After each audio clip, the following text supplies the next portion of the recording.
Friends మనకి current ఆఫీస్లలో పనిచేయాలని చెప్పేసి ఎంతోమందికి ఇంట్రెస్ట్ అయితే ఉంటుంది. సో ఎంతమందికి ఇంట్రెస్ట్ ఉంది ఈ డిపార్ట్మెంట్లో వర్క్ చేయాలని డెఫినెట్గా కామెంట్ చేయండి ఇప్పుడే. సో చూద్దాం ఎంతమందికి కరెంట్ డిపార్ట్మెంట్లో జాబ్స్ ఇంట్రెస్ట్ ఉన్నాయో నాకు కూడా తెలుస్తుంది.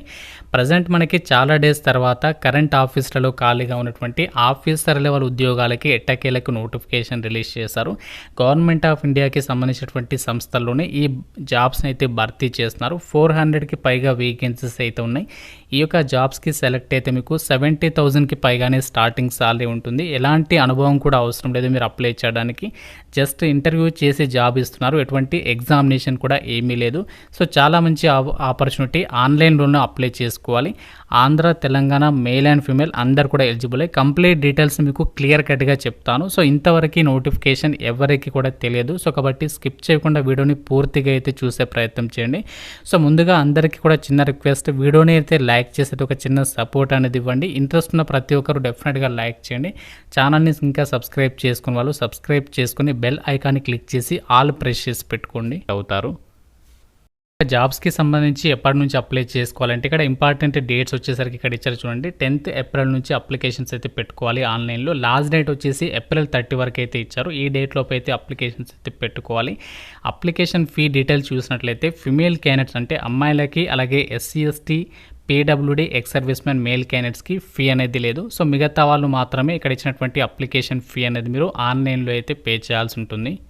నోటిఫికేషన్కి ఎవరు అప్లై చేసుకోవచ్చు అంటే మనకి ఇక్కడ జనరల్ కండిషన్స్లోనే 23rd పాయింట్లో ఇక్కడ క్లియర్గా ఇచ్చారు. ఇక్కడ చూడండి, ఓన్లీ ఇండియన్ నేషనల్ అయితే సరిపోతుంది. అంటే మీరు ఇండియాలో పుట్టి ఉంటే సరిపోతుంది. ఏ స్టేట్ వాళ్ళైనా అప్లై చేయవచ్చు. మినిమం ఏజ్ అనేది మీకు 18 years ఆఫ్ ఏజ్ ఉంటే సరిపోతుంది. 18+ ఏజ్ ఉంటే ఈ జాబ్స్కి సంబంధించి మీరు అప్లికేషన్స్ అయితే పెట్టుకోవచ్చు. ఏ స్టేట్ వాళ్ళైనా పర్వాలేదు. మీరు ఏ డిస్ట్రిక్ట్కి సంబంధించిన వాళ్ళైనా అప్లికేషన్స్ అయితే పెట్టుకోవచ్చు. అయితే మనకి ఇప్పుడు ఈ యొక్క కరెంట్ ఆఫీస్లలో జాబ్స్ పట్టాయి కదా, ఈ జాబ్స్కి సంబంధించి మీకు ఫస్ట్ ట్రైనింగ్ కూడా వాళ్ళే ప్రొవైడ్ చేస్తున్నారు. ఇక్కడ మీరు నోటిఫికేషన్లో 7th పాయింట్ అనేది ఒకసారి చూడండి. ట్రైనింగ్ అని చెప్పేసి ఇక్కడ ఇచ్చారు. సో సెలెక్ట్ అయినటువంటి వాళ్ళందరికీ కూడా మీకు first 1 year orientation training program అనేది కండక్ట్ చేయడం అనేది జరుగుతుంది. ఈ యొక్క గవర్నమెంట్ NPACILకి సంబంధించినటువంటి సంస్థ వాళ్ళే.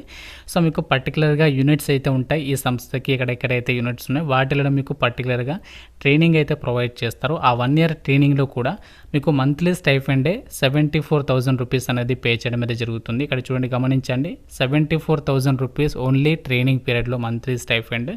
దాని తర్వాత ఇక్కడ చూడండి, మీకు 1 time బుక్ అలవెన్సెస్. సో మీకు బుక్స్ అయితే ఇస్తారు. దానికి సంబంధించి అలవెన్సెస్ కూడా 30,000 రూపాయలు అయితే ఇస్తారంట. అండ్ అలాగే mandatory lodging and boarding in accommodation. So సంస్థ వాళ్ళే మీకు లాడ్జింగ్ ప్రొవైడ్ చేస్తారు అండ్ బోర్డింగ్ అంతా కూడా వాళ్ళే అనమాట. మీకు జస్ట్ అప్లై చేయాలి, సెలెక్ట్ అయితే సరిపోతుంది. మీకు వాళ్ళే కంప్లీట్గా ట్రైనింగ్ ఇస్తారు. అండ్ అలాగే ఇదే సంస్థలో మీకు గవర్నమెంట్ జాబ్ కూడా ఇస్తున్నారు. ఇక్కడ చూడండి, సో మీకు ట్రైనింగ్ కంప్లీట్ కాగానే ఎగ్జిక్యూటివ్ ట్రైనింగ్గా మీకు ఫస్ట్ 1 year ట్రైనింగ్ ఇస్తారు కదా. ట్రైనింగ్ కంప్లీట్ కాగానే సో మీకు గ్రూప్ A ఆఫీసర్ హోదా ఉన్నటువంటి సైంటిఫిక్ ఆఫీసర్కి సంబంధించినటువంటి హోదాలో పర్మనెంట్ సెంట్రల్ గవర్నమెంట్ జాబ్ అనేది ఇవ్వడం జరుగుతుంది.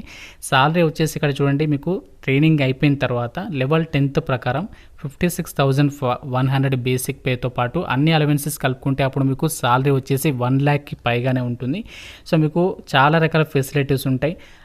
కంపెనీ వాళ్ళే మీకు ఇల్లు ఇస్తారు ఉండడానికి, ట్రాన్స్పోర్ట్ అలవెన్సెస్ ఇస్తారు, సైట్ లొకేషన్ అలవెన్సెస్ ఇస్తారు, లీవ్ ట్రావెల్ అలవెన్సెస్. ఈ విధంగా మీకు చిల్డ్రన్ ఎడ్యుకేషన్కి సంబంధించవచ్చు, మొబైల్ ఫోన్ ఛార్జెస్కి సంబంధించి కానీ, కేబుల్ టీవీ అన్నీ కూడా గవర్నమెంట్ సంస్థ వల్ల మీకు పే చేయడం అయితే జరుగుతుందన్నమాట. ఈ జాబ్స్కి సెలెక్ట్ అయినట్లయితే దీనికి ఉన్నటువంటి బెనిఫిట్స్ అయితే మీకు ఇంకా ఏ గవర్నమెంట్ జాబ్స్కి సంబంధించి అయితే ఉండవు కాబట్టి సో డెఫినెట్గా అప్లికేషన్స్ పెట్టుకునేటువంటి ప్రయత్నం చేయండి. మనకి ఇక్కడ వేకెన్సీస్ డీటెయిల్స్ని కూడా చూపిస్తాను. ఏ క్యాస్ట్ వాళ్ళకి ఎన్ని వేకెన్సీస్ ఉన్నాయో అది కూడా చూపిస్తాను.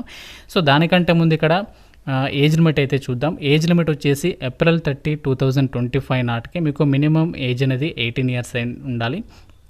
సో మ్యాక్సిమం వచ్చేసేమో జనరల్ EWS వాళ్ళైతే 26 years వరకు, OBC వాళ్ళైతే 29, SC ST వాళ్ళైతే 31 years వరకు అయితే అప్లికేషన్స్ అయితే పెట్టుకోవచ్చు. మనకి ఇక్కడ డేట్ ఆఫ్ బర్త్ కూడా క్లియర్గా అయితే మెన్షన్ చేయడం జరిగింది. సో ఇక్కడ వేకెన్సీస్ డీటెయిల్స్ కూడా ఇచ్చారు. మనకి భారీ సంఖ్యలోనే వేకెన్సీస్ని అయితే రిక్రూట్మెంట్ చేస్తున్నారు. ఇక్కడ 400కి పైగా వేకెన్సీస్ అయితే ఉన్నాయి. మనకి క్యాస్ట్ వరకు కూడా వేకెన్సీస్ ఇచ్చారు. General category, EWS, SC ST, OBC ఇలా ప్రతి కేటగిరీలో వేకెన్సీస్ని అయితే రిక్రూట్మెంట్ చేస్తున్నారు. అండ్ అలాగే ఇక్కడ డిసిప్లిన్ల వారీగా కూడా వేకెన్సీస్ ఇచ్చారు. అంటే ఏ డిసిప్లిన్ల వారికి అసలు ఇందులో వేకెన్సీస్ ఉన్నాయంటే mechanical, chemical, electrical, electronics, instrumentation, even civil వాళ్ళకి కూడా వేకెన్సీస్ అయితే ఉన్నాయి. సో ప్రతి డిపార్ట్మెంట్కి దాదాపుగా ఇందులో వేకెన్సీస్ని అయితే రిక్రూట్మెంట్ చేస్తున్నారు. పీడబ్ల్యూడీ కేటగిరీ వాళ్ళు కూడా ఈ జాబ్స్కి సంబంధించి అయితే అప్లై చేసుకోవచ్చు. మనకి ఈ జాబ్ నోటిఫికేషన్ ఎక్కడి నుంచి వచ్చిందంటే గవర్నమెంట్ ఆఫ్ ఇండియా కింద పనిచేస్తున్నటువంటి nuclear power corporation of India limited విద్యుత్ శాఖకి సంబంధించి కరెంట్ ఆఫీసులు ఏవైతే ఉన్నాయో ఇక ఎన్పిసిఐఎల్ లిమిటెడ్కి సంబంధించి దేశవ్యాప్తంగా మన సొంత రాష్ట్రాలు కూడా చాలా చోట్ల అయితే ఉన్నాయి. సో ఈ సంస్థ నుంచి మనకి ఈ యొక్క ఆఫీసర్ హోదా ఉన్నటువంటి జాబ్స్ని రిక్రూట్మెంట్ చేయడానికి ఈ నోటిఫికేషన్ అయితే అఫీషియల్గా అయితే రిలీజ్ చేయడం అయితే జరిగింది. ఈ జాబ్స్కి సంబంధించి ఇక్కడ ఎలిజిబిలిటీ క్రైటీరియా అంటే క్వాలిఫికేషన్ ఏమి ఉండాలి అంటే సో మీరు ఇక్కడ చూడండి క్వాలిఫికేషన్ క్లియర్గా ఇచ్చారు. BE or, BTech or BSc engineering లేదా 5 years ఇంటిగ్రేటెడ్ ఎంటెక్ అనేది మినిమం 60% మార్కులతో పాస్ అయితే సరిపోతుంది. ఇక్కడ మనకి 3 క్వాలిఫికేషన్స్ ఇచ్చారు. ఇందులో మీకు ఏ క్వాలిఫికేషన్స్ ఉన్న అప్లికేషన్స్ అయితే పెట్టుకోవచ్చు. సో దాంతోపాటు ఏంటంటే మీకు గేట్ 2023 కానీ 24 కానీ 25 కానీ ఏదైనా పర్వాలేదు. సో మీరు పర్టికులర్ డిసిప్లిన్స్లలో ఈ యొక్క గేట్ స్కోర్ అనేది కలిగి ఉండాలి. మనకి లాస్ట్ 3 years ఏదైనా పర్వాలేదు. ఇందులో మీకు గేట్ స్కోర్ అనేది కలిగి ఉంటే సో మీరు చక్కగా అప్లికేషన్స్ అయితే పెట్టుకోవచ్చు అనమాట. సో మీకు సెలక్షన్ అనేది ఎలా చేస్తారో సెలక్షన్ ప్రాసెస్కి సంబంధించి కూడా ఇక్కడ నోటిఫికేషన్లో క్లియర్గా మెన్షన్ చేస్తాను, మీకు చూపిస్తాను చూడండి. సో ఇక్కడ సెలక్షన్ ప్రాసెస్ వచ్చేసి 13th పాయింట్ చూడండి, పర్సనల్ ఇంటర్వ్యూ అని చెప్పేసి ఇచ్చారు. అంటే ఎవరైతే అప్లికేషన్స్ పెడతారో ఆన్లైన్లో వాళ్ళని డైరెక్ట్గా షార్ట్ లిస్ట్ అయితే చేస్తారు. చేసేసి ఏంటి అంటే మీకు పర్సనల్ ఇంటర్వ్యూ కండక్ట్ చేస్తారు. అందులో డైరెక్ట్గా షార్ట్ లిస్ట్ అనే వాళ్ళకి ఇంటర్వ్యూ పెట్టేసి డైరెక్ట్గా మీకు ఈ జాబ్ అనేది ఇవ్వడం జరుగుతుంది అనమాట. ఎటువంటి ఎగ్జామినేషన్ అనేది ఉండదు, ఎటువంటి స్కిల్ టెస్ట్లు కూడా ఏమీ ఉండవు, ఎటువంటి మెడికల్ టెస్ట్లు కానీ ఫిజికల్ టెస్ట్లు కానీ ఏమీ కూడా ఉండవు. జస్ట్ మీకు గేట్ స్కోర్ ద్వారా మిమ్మల్ని షార్ట్ లిస్ట్ చేసేసి డైరెక్ట్గా మిమ్మల్ని ఇంటర్వ్యూ చేయడం అయితే జరుగుతుంది. ఇంటర్వ్యూ ఎక్కడ ఉంటుందంటే మనకి ఇక్కడ ఇంటర్వ్యూ లొకేషన్ కూడా ఇచ్చారు చూడండి. ఇంటర్వ్యూ లొకేషన్స్ ఇక్కడ మెన్షన్ చేస్తారు. ఇంటర్వ్యూ ఎప్పుడు కండక్ట్ చేస్తారు కూడా ఇక్కడ ఇచ్చేస్తారు. సో మనకి 9th నుంచి 21st June వరకు అయితే ఇంటర్వ్యూస్ అయితే కండక్ట్ చేస్తారంట. మనకి ఒక షెడ్యూల్ అనేది ప్రిపేర్ చేసుకోవచ్చు అనమాట.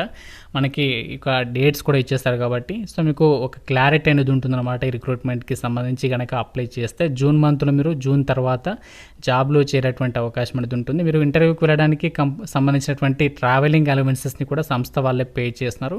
సో అది మనకి బెస్ట్ అని చెప్పొచ్చు. ఇంటర్వ్యూ వచ్చేసి మీకు ఇంగ్లీష్ లాంగ్వేజ్లోనే ఉంటుంది అని చెప్పేసి కూడా నోటిఫికేషన్లో ఇచ్చారు. అప్లికేషన్ ప్రాసెస్ మనము ఆన్లైన్లోనే అప్లై చేసుకోవాలి. 30 April వరకు అయితే టైం ఇచ్చారు ఆన్లైన్లో.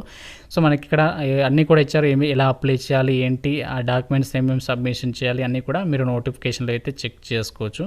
ఇది మనకి ఎన్పిసిఐఎల్కి సంబంధించినటువంటి కరెంట్ ఆఫీస్లలో ఖాళీగా ఉన్నటువంటి పర్మనెంట్ జాబ్స్కి సంబంధించినటువంటి రిక్రూట్మెంట్ డీటెయిల్స్. సో దీనికి సంబంధించి మీకు అప్లికేషన్ ప్రాసెస్ వీడియో కావాలంటే ఇంట్రెస్ట్ ఉంటే డెఫినెట్గా కామెంట్ అయితే చేయండి. అలాగే MrVijay.inకి సంబంధించినటువంటి వెబ్సైట్లో కూడా రిజిస్ట్రేషన్ చేసుకునే ప్రయత్నం అయితే చేయండి, ఫ్రీయే కాబట్టి. సో మన డౌట్ ఉంటే జాబ్స్కి సంబంధించి కామెంట్ రూపంలో అడగండి. ప్రతి ఒక్కరు లైక్ చేసి ఒక వీడియోని మీ ఫ్రెండ్స్ కూడా షేర్ చేయండి. ఛానల్ని సబ్స్క్రైబ్ చేసుకోండి. Thank you so much guys.